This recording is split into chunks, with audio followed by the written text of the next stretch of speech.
Hey there, it's your boy Big Bomber. I'm here again to talk about my filtration for my 150-gallon freshwater aquarium. Right now I'm working with Aquatop cf500-uv canister filter. I bought this canister filter at my local fish store. I paid about $200. It's not a well-known canister as far as I'm concerned. It's not as well known as Eheim, Fluval, Cascade, and some other smaller distributors of canister filters. But this is a new guy. I've did a lot of reviews on it. Looked up Google, YouTube, other things like that, and found out that people weren't complaining too much about it. I guess the real question we'll have is longevity. We know Eheim and Fluvals last 10-20 years with minimal repairs. Hopefully this will be one of those filters that 5-10 years from now still has the same flow rate, no major problems, no leaks, and that would be great. But it was $200, and for now it's great. I can't complain. It has a flow rate of 525 gallons per hour. This is the box right here. Now we all know that although it says 525 gallons per hour flow rate, that's probably close but not exactly. But it's a good rough estimate. It says it's suitable for 175-gallon aquariums, which I would totally believe. It's a pretty large canister filter. It seems to push the water pretty well. But the cool thing that I think they're trying to really get the buyers is the 9-watt built-in UV sterilizer. I'm going to try to show you briefly without tipping the canister filter. It's right in there. It's just built in on the top. It has a little switch actually, which makes it really cool. You don't have to run it all the time. I don't run it all the time. I didn't run it during my cycling phase, and I might run it for 24 hours on and 48 hours off.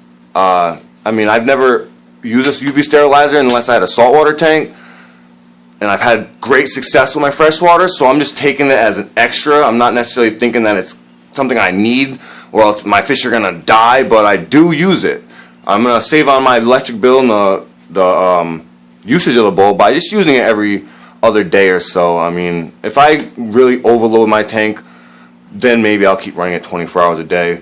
Also, I'm going to easily double my filtration for this aquarium. I'm a firm believer of you can't have too much filtration. There's definitely no such thing, but I'll get more into that. But anyways, this is the intake over here. I'm going to try to slide over.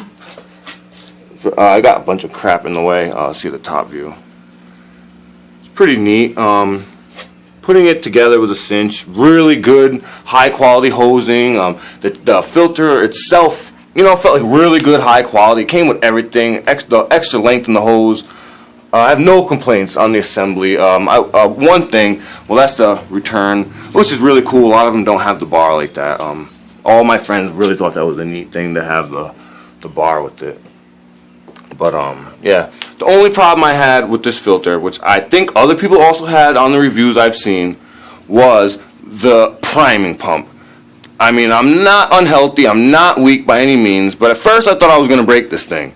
Then I realized the amount of work in pumping it, and I ended up doing it the old school fashioned way, which is lifting the top, letting the water pour in, and just before it hit the top, I covered it as fast as I could and as tight as I could, and then I pumped the remaining little bit of air out. Trying to fill that up with just pumping it, to me, seemed impossible. You couldn't pay someone to do it, to be totally honest with you. So I went with my old method, which I think a lot of people that have had Eheim, Fluvals, Cascades have done, is basically you open the valves, you lift the top up, and the water starts pouring into the canister filter. When you hit about 80-90%, depending on how easily you can close the top, you close the top and it does everything else. The out valve is a one-way, so water's not going to pour through that. It's only going to push the air out and not let anything back in. So it's a pretty foolproof plan. I've been doing it as long as I can remember. But that's that. Aquatop cf500-uv canister filter on my 150-gallon aquarium. Now again, back to what I said, I will be doubling, if not tripling, the amount of gallons per hour that flow through my filter, because this is going to be a predator tank, and with all the waste and food they consume, I would like to have the best filtration I could possibly get. I've run tanks on filters with about the same amount of flow. But I've always liked when you can just have a little bit extra. Again, you can never have too much filtration. There's no such thing in this hobby, and I don't think anyone would disagree. You can go minimal and be totally happy. You can definitely go minimal in some circumstances. But when you're like me and you like to jump into different fish and you like to see large fish, or you like to have large communities and you like to feed your fish and you like to show off your tank, you're going to need proper filtration, good water changes, good quality water, and good quality food. And you can do what you want. And I like to do what I want. I don't like to take a year and a half to populate my tank. I don't like to only be able to feed my fish so much a day. No, I like to do what I want. And I'm sure everyone else does. And I'll have more showings of my tank and other parts of my tank as it is completed, because it's not fully completed. It's still being put together as we speak. This is Big Mama. This is the 150-gallon freshwater fish tank.